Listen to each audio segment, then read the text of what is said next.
The door closes, and something in you exhales. Not relief, exactly. Something older than that. Something quieter. You live alone, and people don't fully understand what that means. They think it's loneliness. They think it's waiting. They think you are in between something. But you know the truth. This space is yours. Every corner of it. Every silence in it.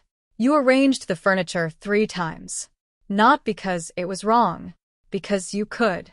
Nobody complained. Nobody had an opinion. That felt like freedom. That felt like breathing for the first time in years. You wake up on your own schedule. You eat when you want. You leave the book open on the table. No one moves it. It's still there. Exactly where you left it. That small thing. That tiny unchanged thing. It matters more than people know. Because it means something about autonomy. Something about ownership. Something about being the author of your own space. And here is what no one tells you. That quiet you feel in the evening. That specific calm when the lights are low, and it's just you. There is a neuroscience to that. A real, documented psychological reason your nervous system settles when you are alone in your space. We will get there. But first, let's talk about what living alone actually does to you. Because it changes you. In ways you haven't fully named yet. You started talking to yourself. Not because something is wrong. Because your thoughts needed a voice. Because processing out loud became your way of thinking. You narrate your morning. You argue both sides of a decision in the kitchen. You laugh at your own jokes with no audience.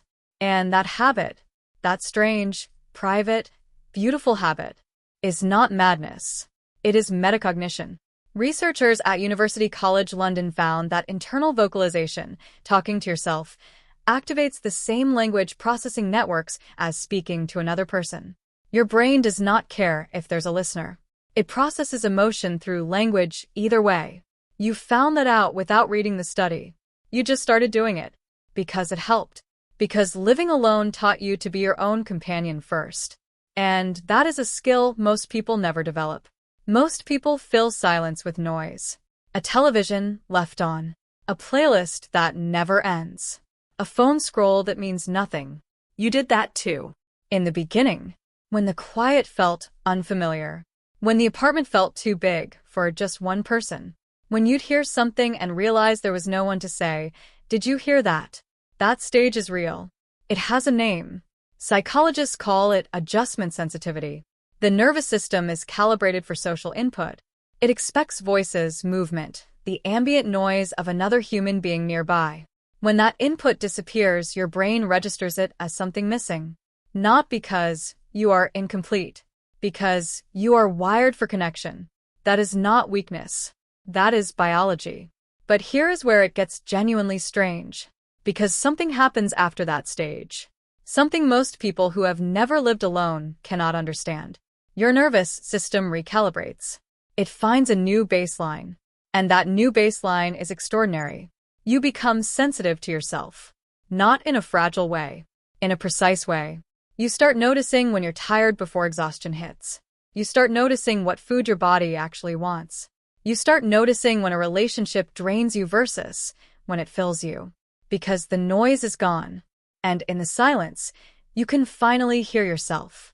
That awareness, that internal clarity, is called interoceptive sensitivity. It is your brain's ability to read signals from inside your own body. Research from the Max Planck Institute showed that people who spend more time in solitude develop measurably higher interoceptive accuracy. They respond to their own needs faster.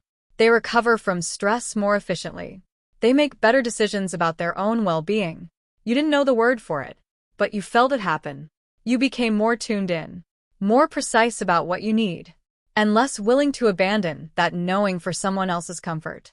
That is not selfishness. That is self-literacy.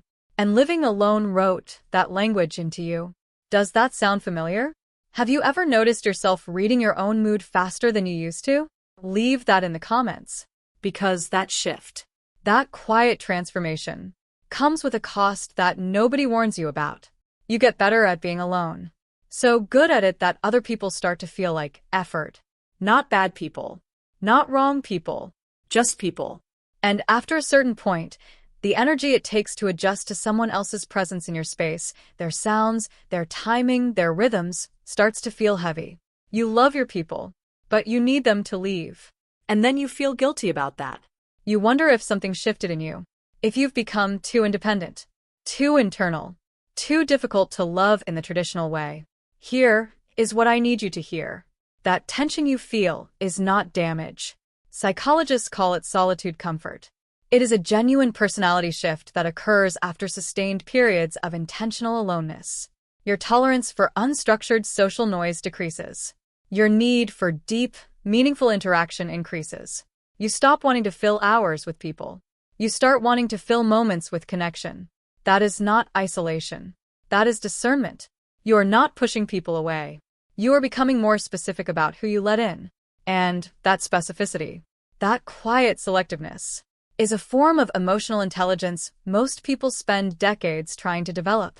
You developed it by simply being alone in your kitchen on a Tuesday night, eating exactly what you wanted, listening to exactly what you needed, unbothered, unperformed, fully yourself. There is something else, something that lives at the center of this: your relationship with your home. When you live alone, your space becomes an extension of your psychology. Not decoration, not aesthetic. Your nervous system. The candle you light at 7 p.m. That is a ritual. That is your brain signaling safety.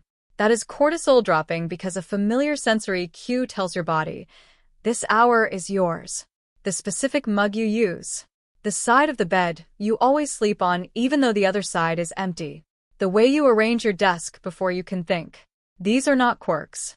These are anchors. Environmental psychology research from University of Surrey shows that people with stable home rituals have measurably lower baseline anxiety. Their environments function as what researchers call restorative spaces. Places where the prefrontal cortex, the part of your brain responsible for decision-making and emotional regulation, actually recovers. Your home is doing that for you, quietly, every single day. And you built that. Without a blueprint. Without anyone telling you how. You just knew what you needed, and you created it. That is not a small thing.